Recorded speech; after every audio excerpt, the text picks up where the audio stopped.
কোনো জঙ্গলে ঢোকার আগে সচরাচর সাবধান, বেশি ভেতরে যাবেন না। গভীর জঙ্গলে হিংস্র জীবজন্তু আছে, বা কোনো পশু পাখিকে অযথা বিরক্ত করবেন না ইত্যাদি লেখা সাইনবোর্ড দেখা যায়। কিন্তু জাপানের এই জঙ্গলে ঢোকার আগে আপনার চোখে পড়বে অদ্ভুত দুটো সাইনবোর্ড। তাতে লেখা আছে, কোনো খারাপ সিদ্ধান্ত নেওয়ার আগে নিজের সন্তান বা পরিবারের কথা ভাবুন, এবং আপনার জীবন আপনার মা বাবার দেওয়া শ্রেষ্ঠ উপহার, ভুল করবেন না। কেন এমন কথা লেখা? কারণ এই জঙ্গলটির নাম সুইসাইড ফরেস্ট বা আত্মহত্যার জঙ্গল। প্রতি বছর প্রায় 100 জন মানুষের লাশ উদ্ধার করা হয় এখান থেকে, এবং অনুমান করা হয় প্রচুর লাশ জঙ্গলের এমন জায়গায় পড়ে থাকে যাদের উদ্ধারই করা যায় না। এই আত্মহত্যার জঙ্গলের ব্যাপারে চমক দেওয়ার মতো কিছু তথ্য জানব আজ। টোকিও শহর থেকে 2 কিলোমিটার দূরে অবস্থিত এই জঙ্গলটির আসল নাম আওকিগাহারা। জেনে অবাক হবেন, এই গোটা জঙ্গলটাই একটা সুপ্ত আগ্নেয়গিরির ওপর অবস্থিত। কিন্তু এই জঙ্গলে গাছপালার পরিমাণ এতটাই যে সকালবেলাতেও এই জঙ্গলে কোনো কোনো জায়গা সন্ধ্যা রাতের মতোই অন্ধকার হয়ে থাকে। আর জঙ্গলের ভেতরটা এতটাই ভয়ঙ্কর রকমের শান্ত যে আপনার গা ছমছম করতে বাধ্য। সেখানকার মানুষজন বিশ্বাস করে, যারা এই জঙ্গলের মধ্যে আত্মহত্যা করে মারা যায় তারাই নাকি গাছ হয়ে জন্মায় এখানে। যদিও এর কোনো সত্যতা নেই।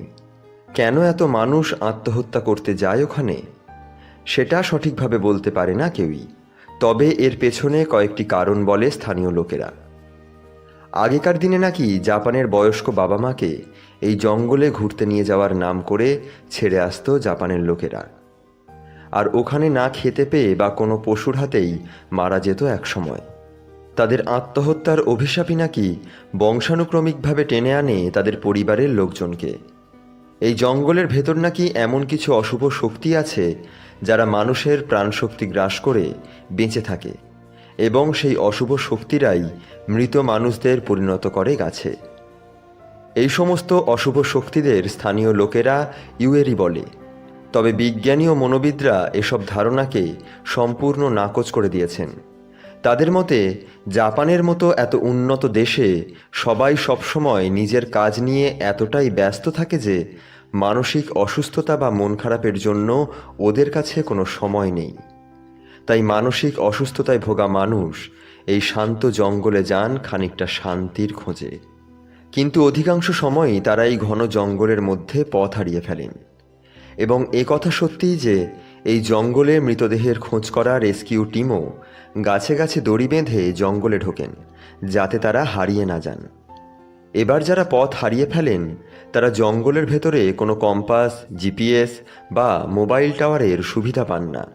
কারণ সুপ্ত আগ্নেয়গিরির ওপরে অবস্থিত হওয়ায় এই জঙ্গলের গভীরে প্রচুর পরিমাণে ম্যাগনেটিক আয়ন আছে, যা সব কিছুকে বিকল করে দেয়। এর ফলে জঙ্গল থেকে বেরোতে না পেরে একজন মানুষ এতটাই অসহায় হয়ে পড়েন যে পশুর পেটে যাওয়া ছাড়া তাদের কাছে একটি পথই খোলা থাকে, সেটা হলো আত্মহত্যা। আর তাই তারা দ্বিতীয় পথটাই বেছে নেন। এই জঙ্গল নিয়ে হলিউডে দ্য সি অফ ট্রিজ নামক একটি বিখ্যাত সিনেমাও আছে, চাইলে আজ দেখে ফেলতে পারেন। তবে বিশ্বাস করুন, জঙ্গলে গিয়ে সৌন্দর্য উপভোগ করাটাই যুক্তিযুক্ত কাজ। জঙ্গলটা আত্মহত্যা করার মতো জায়গা নয়।